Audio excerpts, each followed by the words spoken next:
जी ma'am. ठीक है, कहाँ पे थे हम? फैक्टर्स पढ़ रहे, हाँ ट्रांसजेंडर्स के बारे में बात कर रहे थे। तो देखो क्रोमोसोम्स के बारे में पता है नॉर्मली हमारे पास क्रोमोसोम्स कितने होते हैं। अगर हम एक क्रोमोसोम्स की बात करें तो ह्यूमंस में जो क्रोमोसोम्स होते हैं वो होते हैं 43 पेयर्स, बेसिकली 43 क्रोमोसोम्स होते हैं, सॉरी 46 होते हैं 23 के पेयर में। 23 को डबल करोगे तो 46 आता है ना, तो 23 पेयर में क्रोमोसोम्स होते हैं।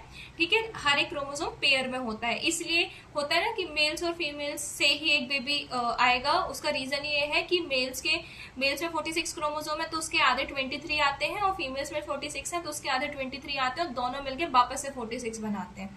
इसलिए एक बच्चे में दोनों के कैरेक्टर्स आते हैं, मेल्स के भी और मतलब पेरेंट में, हाँ पैटर्नल मैटर्नल दोनों आते हैं। ट्रांसजेंडर में क्या होता है, अब देखो जो एक्स एक्स देखो क्रोमोसोम होते हैं ना वो सारे होते हैं एक्स एक्स क्रोमोसोम के नाम जो होते हैं, तो उसमें से जो 23 पेयर मैंने बताए, तो जो 22 पेयर्स होंगे वो सारे क्रोमोसोम ऑटोसोम्स होंगे, जो बॉडी का जेनाइटल छोड़ के सारी चीजें बनाते हैं, क्योंकि सब सेम है ना मेल्स और फीमेल्स में सारी कुछ चीजें सेम है, बस एक चीज डिफरेंट है वो है उनके जेनाइटल्स, है ना, और उसी की वजह से कुछ चीजों में डिफरेंस आता है।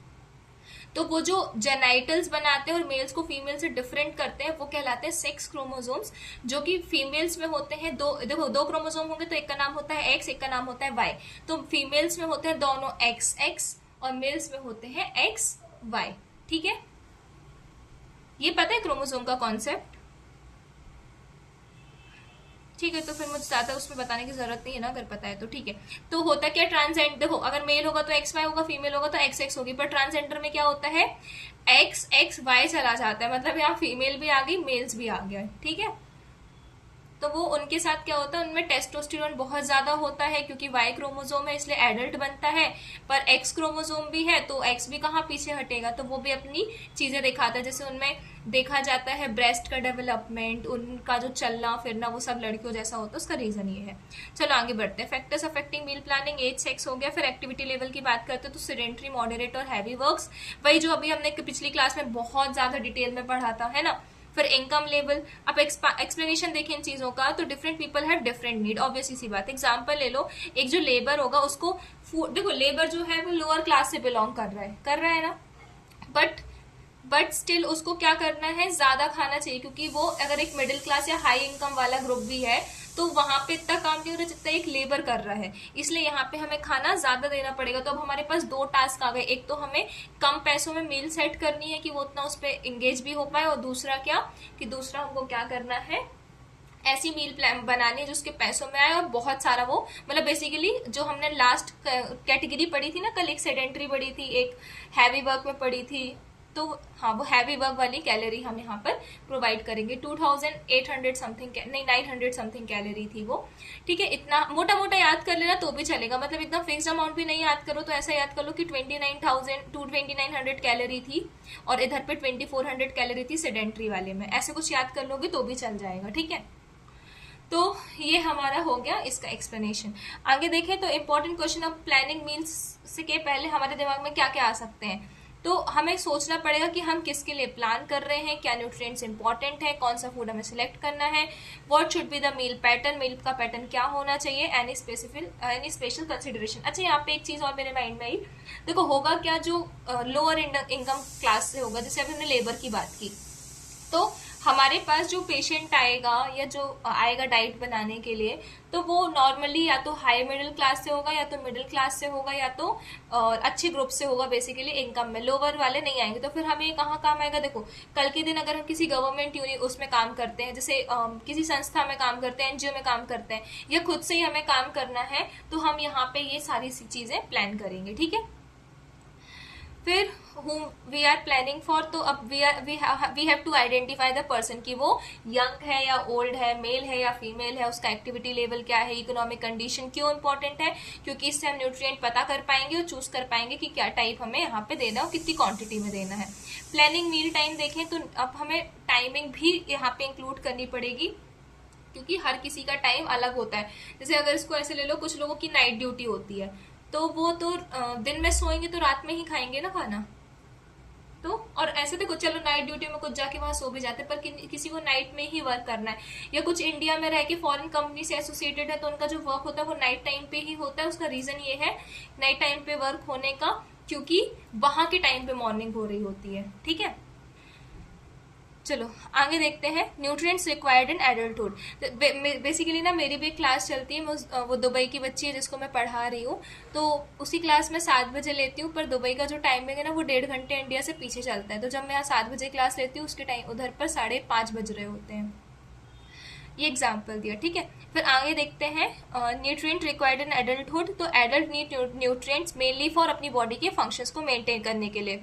आगे देखें तो मेन न्यूट्रिएंट ग्रुप्स में हमने 3 ग्रुप पढ़े थे। एनर्जी गिविंग में कार्बोहाइड्रेट एंड फैट था, जिसका एग्जाम्पल था rice, wheat, oil. Body building में प्रोटीन्स थे, जिसका एग्जाम्पल पल्सेस मिल्क एग था। प्रोटेक्टिव फूड्स में विटामिन और मिनरल्स थे, जिसका एग्जाम्पल फ्रूट्स और वेजिटेबल्स और नट्स था। वेरिएशन इन न्यूट्रिएंट नीड देखें तो ओल्डर एडल्ट जो है उन्हें कम एनर्जी चाहिए पड़ती है, वुमेन्स को भी कम एनर्जी चाहिए पड़ती है, प्रोटीन चाहिए पड़ती है, पर मिनरल्स ज्यादा चाहिए होते हैं जैसे आयरन, ठीक है। हैवी वर्कर्स की बात करें तो यहाँ पे इन्हें ज्यादा एनर्जी चाहिए होती है।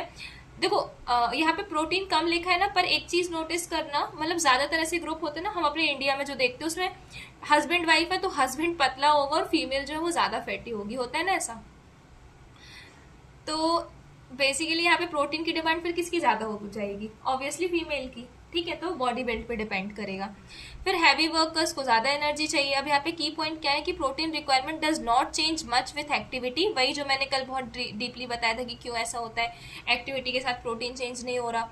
Then selection of foods. अब हम फूड का कैसे सिलेक्शन करेंगे? तो बैलेंस डाइट में कुछ चीजें इंक्लूड होनी चाहिए, मस्ट है जो कि, ठीक है। तो क्या क्या होना चाहिए उसमें? कैरल्स मतलब जिनमें कार्बोहाइड्रेट हो, अनाज, आटा, चावल, ज्वार, बाजरा, रागी, ये सब एग्जाम्पल है। फिर पल्सेस या एनिमल फूड। प्रोटीन के लिए हमें ये दोनों चीजें चाहिए, पल्सेस चाहिए या तो एनिमल फूड चाहिए। फिर मिल्क या मिल्क के प्रोडक्ट्स चाहिए। फिर ग्रीन लीफी वेजिटेबल्स चाहिए। फिर अदर वेजिटेबल्स अगर आपके पास हो, जैसे सीजनल हो गई, जैसे ठंड के टाइम पे भाजी आती है, गर्मी के टाइम पे लौकी, ठीक है। फिर फैट एंड ऑयल्स, फिर शुगर, जैगरी, पर ये लिमिटेड अमाउंट में कंज्यूम करना है, क्योंकि ऑलरेडी हम शुगर फूड ऊपर खा रहे हैं, ठीक है। और ये डायरेक्ट शुगर है, डायरेक्ट। देखो जब बॉडी में कैपेबिलिटी है किसी चीज को कॉम्प्लेक्स से सिंपल करने की, तो अगर हम बार बार उसे सिंपल चीजें देंगे तो क्या होगा, हमारी बॉडी की कैपेसिटी खत्म होने लगेगी धीरे धीरे डाइजेस्ट करने की। इसलिए शुगर एक रीजन है ये कि शुगर, जैगरी भी कम लिमिट अमाउंट में लेना है, ठीक है। दिन में 1 चम्मच शक्कर काफी। आगे देखें एग्जाम्पल, अंडरस्टैंडिंग एक्टिविटी इम्पैक्ट। अब देखो केस देखना कि एक हरी है जो क्या है, रिक्शा खींचता है, तो उसको ऑब्वियसली सी बात है एनर्जी ज्यादा चाहिए पड़ेगी, तो यहाँ पे हम कैरल जो है वो ज्यादा इंक्लूड करेंगे। प्रोटीन एंड वेजिटेबल सेम रहेंगे नॉर्मल रिक्वायरमेंट जैसे। अब मील पैटर्न की बात कर रहे हैं, तो meal pattern depends on daily routine, आपके डेली रूटीन पे डिपेंड करेगा। कॉमन पैटर्न क्या होता है? नॉर्मली सबसे पहले breakfast, then lunch, then dinner, then snacks या टी। अब यहाँ पे इंपॉर्टेंट रूल क्या है कि मेन मील जैसे लंच और डिनर ये मेन है, ठीक है। तो ये 2 out of 3 of total categories, मतलब कैलोरीज, मतलब हमारी बॉडी में अगर हमें 250 कैलोरी चाहिए दिन में, तो उसका पहला पार्ट, मतलब 250 कैलोरी में 2 पार्ट कर दो। इसमें एडिट, 1 मिनट, एनिमेशन कहाँ चला गया?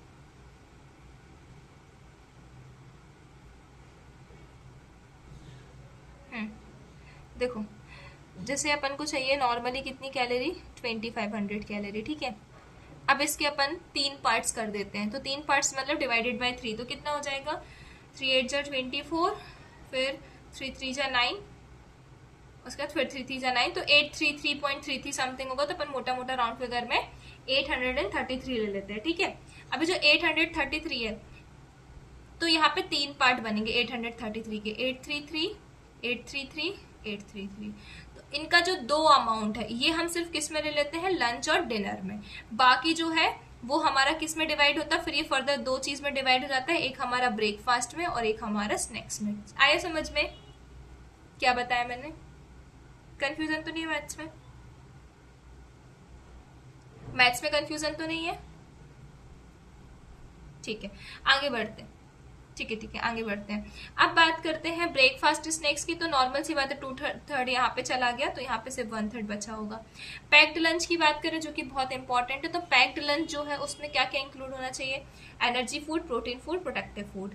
ठीक है, एग्जाम्पल ले लो कोई 1 डिश मील की। अब पैक्ड क्यों बोल रहे, जो हम लेकर जाते हैं ना लंच वगैरह में, तो लंच में देखो वो वाला लंच जो हम खरीदते हैं, जैसे कोई कॉलेज स्टूडेंट है वो खरीद रहा है, तो वहां की बात अलग है। जो हम घर में किसी के लिए पैक करते हैं, तो ऐसा होता है क्या, दाल चावल सब्जी रोटी सब रख रहे हो, बच्चों के लिए पैक करते तो नहीं होता ना ऐसा, क्योंकि वो बड़ा, हाँ वो हैवी तो नहीं, पर एक कैरी करने में भी तो दिक्कत जाएगी ना, इतना बड़ा लंच लेकर जाना है, फिर खाने में दिक्कत वो अलग। तो हम यहाँ पे नॉर्मली क्या करेंगे, स्टफ्ड पराठा, जैसे हमने आलू के पराठे बना लिए, उस आलू के पराठे में हमने अनियन भी डाल दी, प्याज भी डाल दिया, गाजर भी डाल दिया, या किसी दिन पनीर पराठे बना लिए, तो दैट इज स्टफ्ड पराठा अचार के साथ। ठीक है, अचार नॉर्मल, देखो अचार क्यों बोलते हैं, जैसे अचार नींबू का अचार खट्टा होता है, ठीक है, या आंवले का अचार, तो उसमें बहुत सारा विटामिन सी होता है, एग्जाम्पल। फिर आगे पोहा विथ वेजिटेबल्स, हम जो पोहा खाते हैं वो किससे बनता है, चावल से बनता है, तो यहाँ पे कार्बोहाइड्रेट मिल गया, वेजिटेबल्स। ठीक है, फिर आगे देखिए वेजिटेबल उपमा बना लो, ठीक है, कर्ड राइस बना लो, दही चावल भी रख सकते हैं हम, लेमन राइस भी रख सकते हैं, थाली पीठ भी। अब थाली पीठ क्या होता है पता है, थाली पीठ क्या होता है, मुझे भी नहीं पता। थाली पीठ, थाली पीठ multigrain, popular in waste India particular in the state of Maharashtra. Okay, इसमें बहुत सारी चीज़ों का मिक्स करके एक पराठा टाइप का बनाया जाता है। ठीक है, चीला जैसे चीला होता है ना, लाइक दैट काइंड ऑफ। ठीक है, इतना क्लियर है। अब एक्सप्लेनेशन देखें तो 1 dish can also provide all nutrients, अगर उसको सही से बनाया जाए। ठीक है, उसके बाद ये मिस टाइप हो गया है कुछ। हैवी ब्रेकफास्ट की बात कर रहे हैं तो rich in fat and proteins होना चाहिए। Keep person full for long, क्यों देखो ऐसा क्या होता है, क्यों मतलब ऐसा चाहिए हमको कि वो फुल लॉन्ग रख सके स्टमक को। तो नॉर्मली इंसान जो है वो 8 या 9 मतलब 7 या 8 बजे उठ जाता है ना नॉर्मल रूटीन में। अभी 7 या 8 बजे उठेगा तो 8:30 तक तो ब्रेकफास्ट हो ही जाएगा, है ना। फिर 8:30 के बाद लंच सीधा होगा 1 बजे या 2 बजे लंच। हाँ, जैसे बैंक की टाइमिंग भी 1 बजे की होती है, तो नॉर्मली इतने बजे ही लंच होता है। तो कितना टाइम हो गया, 9, 10, 11, 12, 1, 4 से 5 घंटे हो गए। और हमारे स्टमक में खाना सिर्फ 2 से 3 घंटे तक रहता है, तो नॉर्मल सी बात है भूख तो लग जाएगी, है ना। पर हमें लंच तक तो वेट करना है, तो इसलिए जो ब्रेकफास्ट है वो हैवी सजेस्ट करते हैं। पहला रीजन ये है। दूसरा रीजन सुनना, दूसरा रीजन क्या होता है, देखो हम रात भर सोए, हमारी बॉडी थी बढ़िया रेस्ट में, स्टमक था बहुत रेस्ट में, तो रेस्ट कर लिया। अब सुबह जब ये वापस से काम करेगा तो फुल ऑन एनर्जी में होगा। जैसे हमारे साथ भी होता है ना कि हम सुबह सुबह कितनी एनर्जी में होते हैं जब पढ़ने ही बैठते हैं। अब तो जब पढ़ने वाला टाइम था तो उस टाइम पे ना सुबह बहुत अच्छा ध्यान लगता है। जब हम दिन में सोकर उठते हैं तब भी हम बहुत फ्रेश फील करते हैं। तो ये सेम चीज हमारी बॉडी के इंटरनल में भी होती है। तो यहाँ पे स्टमक के जो इंजाइम्स होते हैं या हमारे गट के जो इंजाइम्स होते हैं वो एकदम तैयार होते हैं अपने फंक्शन के लिए, क्योंकि बॉडी रात भर में उनको रिपेयर कर चुकी होती है, तो वो बहुत अच्छे से काम करेंगे। तो आपका ब्रेकफास्ट, अगर आपका देखो ब्रेकफास्ट हमेशा अच्छा होना चाहिए। आप डिनर में कुछ गलत डिनर बोल रही हूँ, लंच में कुछ खा लो, जैसे लंच में कुछ फैटी चीज खा ली, पर कभी भी ना ब्रेकफास्ट खराब नहीं होना चाहिए। तो आजकल क्या नॉर्मली इंडिया में क्या करते हैं, चाय बिस्किट सबसे खतरनाक चीज यही खाते हैं ना, चाय बिस्किट सुबह, ये टोस्ट बिस्किट, ब्रेड बिस्किट, ये नहीं खाना चाहिए। ब्रेकफास्ट हमेशा गुड हो, क्योंकि ब्रेकफास्ट जो हम खाते हैं वो डाइजेस्ट बहुत अच्छे से होता है। इतने अच्छे से लंच और डिनर भी नहीं होता डाइजेस्ट, इतना अच्छे से ब्रेकफास्ट डाइजेस्ट होता है, और एब्जॉर्ब भी बहुत अच्छे से होता है। इसलिए ब्रेकफास्ट हमेशा बहुत अच्छा होना चाहिए। ठीक है, कुछ नहीं तो आप एक रोटी घी लगा कर खा लो, सबसे अच्छा। ठीक, तो ये, और फिर लंच होता है ना, तो लंच नॉर्मली 12-1 बजे जो हमारी बॉडी है ना, वो जैसे एक आयुर्वेदा के अकॉर्डिंग देखें तो जैसे सूरज ढलता है ना, वैसे वैसे हमारी बॉडी की एनर्जी जाने लगती है। तो 12-1 बजे सूरज पीक पर होता है ना, सन, उस टाइम हमारी एनर्जी बहुत बूस्ट अप होती है डाइजेशन की। तो उस टाइम पे क्या होता है कि अगर हम उस टाइम पे कुछ हैवी या गलत भी खा लेंगे तो हमारी बॉडी कैपेबल होती है उसे डाइजेस्ट करने के लिए। और यही सूरज के साथ अस्त होने के साथ साथ हमारी बॉडी की एनर्जी डाउन होती जाती है। तो सुना होगा जो जैनिज्म वाला रिलीजन होता है उसमें शाम को सूरज ढलने के बाद खाना नहीं खाते, सुना है। हाँ, वो फॉलो भी इसी चीज को करते हैं, क्योंकि जैसे जैसे हमारा सूरज जलता है वैसे हमारी बॉडी की एनर्जी भी ड्रेन होने लगती है। इसलिए रात में कभी भी, इवन शाम को भी, इतना हैवी या बाहर का खाना नहीं खाना चाहिए। और कोशिश करो कि शाम को ही खाना खा लो 7 के पहले। भूख तो खैर पॉसिबल नहीं है, पर जितना आप डिले करोगे आपकी बॉडी उतना ड्रेन होगी। ठीक है, चलो आगे देखते हैं। Special consideration for older adults normally देखना ही है, क्योंकि एजिंग की वजह से बॉडी चेंज होती है, ठीक है, और मॉडिफाई भी हो जाती है। सो यहाँ पे हमें अपनी डाइट को मॉडिफाई करना है। अब प्रॉब्लम क्या है, जैसे यहाँ पे टीथ भी वीक हो जाते हैं, दांत वो हो जाते हैं, सॉफ्ट हो जाते हैं। तो जो हमें खाना बनाना है वो सॉफ्ट होना चाहिए, वेल कुक्ड फूड होना चाहिए। ठीक है, mashed up finely chopped food, छोटे छोटे टुकड़ों में टूटना चाहिए। से होता है ना, बूढ़े लोगों को हम दूध में रोटी बहुत देर ऐसे डाल देते हैं, बिल्कुल मैश कर देते हैं, रीजन ये है। अवॉइड हार्ड फूड, ठीक है, हार्ड फूड अवॉइड करो। रिड्यूस टेस्ट सेंसेशन, क्यों? क्योंकि नॉर्मली क्या होता है, जो ओल्ड पीपल होते हैं उनका सेंसेशन भी रिड्यूस हो जाता है। इसका सॉल्यूशन क्या है? कलरफुल फूड बनाओ तो एटलीस्ट उन्हें देखने में अच्छा लगेगा। और एक मैनिफेस्टेशन नाम की चीज होती है, उस मैनिफेस्टेशन में क्या होता है, हम जैसा मान लेते हैं वैसा होने लगता है हमारे साथ। तो अगर हमें दिखेगी चीज अच्छी तो हम उसे खाना भी चाहेंगे, ठीक है, तो उसको अट्रैक्टिव बनाएगा। अवॉइड वेरी स्ट्रॉन्ग स्मेल और ब्लैंड फूड, ठीक है, तो ऐसा खाना अवॉइड करो जो बहुत ज्यादा स्ट्रॉन्ग हो या ब्लैंड हो। अब लो इनटेक ऑफ प्रोटेक्टिव फूड्स जो है, इसको लो इनटेक, देखो इसका क्या बोलना चाह रहा है कि जो ओल्ड एज आते हैं उसमें इसका भी इनटेक लो हो जाता है। तो इसका सॉल्यूशन क्या है? फ्रूट्स और वेजिटेबल्स को डेली इंक्लूड करो, क्योंकि फ्रूट्स तो हम डेली नहीं खाते ना, बट स्टिल हर किसी में विटामिन मिनरल्स की डिफिशियंसी नहीं होती, क्योंकि बॉडी में अलग अलग टाइप की कैपेबिलिटी है। पर ओल्ड एज में तो है ही नहीं एब्जॉर्प्शन की इतनी अच्छी प्रॉपर्टी, तो वहां पे डेली खिलाने हैं हमको ये चीजें, ठीक है। तो देखा होगा जो अच्छे घर वाले होते हैं, जहाँ बूढ़े लोग होते हैं, वहां पे फ्रूट्स हमेशा होते हैं, ठीक है। फिर feeling of fullness, small meals at frequent interval. अब होता है क्या, यहाँ पर देखो डाइजेशन हो गया स्लो, तो मैंने क्या बताया, स्टमक में होता है 2 से 3 घंटे तक खाना। तो अब डाइजेशन की प्रोसेस हो गई है स्लो, तो अभी 2 से 3 घंटे का टाइम बढ़ के 3 से 4 या 4 से 5 हो जाएगा। तो बूढ़े लोगों को अक्सर ज्यादा भूख नहीं लगती। तो अब हमें क्या करना है, इसका सोल्यूशन क्या है? स्मॉल मील्स देनी है छोटे छोटे इंटरवल में, और अवॉइड करना है कि उन्हें फैट वाला खाना या ज्यादा फ्राई वाला खाना ना दिया जाए। इसलिए होता है ना कि बूढ़े लोगों से बिल्कुल बोल दिया जाता है कि बाहर का नहीं खाना है ना, ये रीजन है। अब नेक्स्ट आता है कॉन्स्टिपेशन। अब देखो कॉन्स्टिपेशन भी ओल्ड एज में ज्यादा देखा जाता है, अगेन आई सेड, क्यों? क्योंकि वहां पे मसल्स की मूवमेंट की प्रॉपर्टी जो है वो स्लो डाउन हो जाती है। तो ये स्मॉल इंटेस्टाइन, ये यहाँ पे स्टूल है, ठीक है। अब स्मॉल बोल रही हूँ, लार्ज इंटेस्टाइन। अब लार्ज इंटेस्टाइन ना इस टाइप की होती है, ऐसे लार्ज इंटेस्टाइन होती है, और फिर यहाँ पे एनस से बाहर, रेक्टम फिर एनस से बाहर निकल जाता है, ठीक है। तो अब खाना यहाँ से जाएगा खिसकते खिसकते रेक्टम में स्टोर होगा, और जैसे ही रेक्टम की एक कैपेसिटी के बाद ज्यादा रेक्टम फूल जाएगा तो स्टूल की अर्जिंग होगी, और फिर during the time of that period stool जो है बॉडी से बाहर आ जाएगा। अब देखो होता क्या है, जब ये स्टूल बाहर जा रहा होगा तो यहाँ पे कैसे बाहर जाएगा, ऐसे समझो ये जो मेरे दोनों हाथ है ना, ये लार्ज इंटेस्टाइन की मसल्स हैं, ठीक है, ये लार्ज इंटेस्टाइन की मसल्स हैं। अच्छा दिखेगा कैसे हाथ, रुको मैं दूसरे फोन से ज्वाइन कर रही हूँ।